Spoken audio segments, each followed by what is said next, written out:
सालों पहले मुसलमानों पर हुई थी ये भविष्यवाणी, आज हो रही है सच। देश के लिए सगे, देश के लिए वफादार कभी नहीं हो सकते मुसलमान, अपने धर्म के लिए वफादार और देश के लिए गद्दार। सबूतों के साथ आज होगा एक बहुत बड़ी गद्दारी का पर्दाफाश। भारत के मुसलमानों पर सालों पहले जो लिख गए अम्बेडकर, अब हो रहा है सच। आज जिस तरह से भारत के बहुत सारे मुसलमान अपने देश का साथ देने के बजाय भारत का विरोध करने वाले मुस्लिम देशों का साथ दे रहे हैं, उसका आभास देश के संविधान निर्माता डॉक्टर भीमराव अंबेडकर को आज से 77 साल पहले ही हो गया था। 1945 में उन्होंने एक किताब लिखी थी जिसका नाम था पाकिस्तान और हिंदुस्तान का विभाजन। आज हम इस किताब की कुछ जरूरी अंश आपको बताएंगे और इसमें कई ऐसी महत्वपूर्ण बातें लिखी हैं, उन्हें जानकर आपके होश उड़ जाएंगे। इसलिए आप अपना 2 मिनट का समय जरूर दीजिएगा। इस किताब के पेज नंबर 297 पर डॉक्टर भीमराव अंबेडकर लिखते हैं कि भारत चाहे मुस्लिम शासन के अधीन ना हो,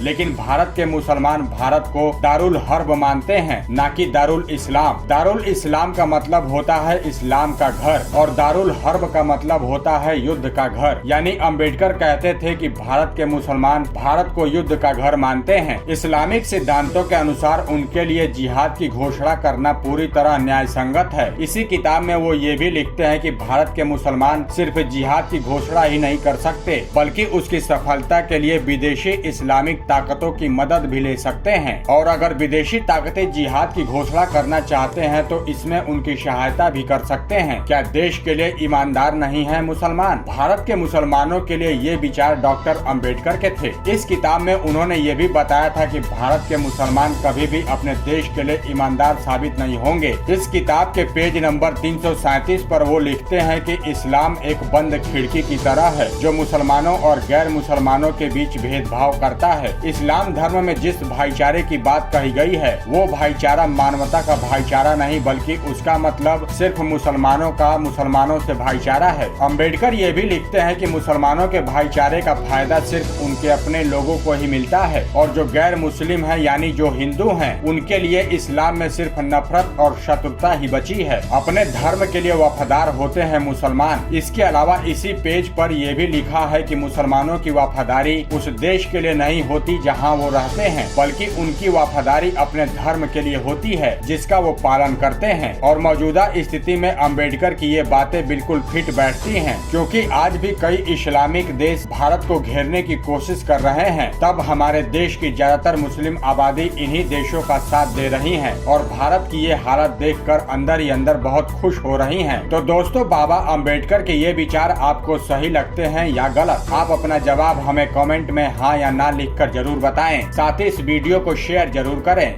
धन्यवाद।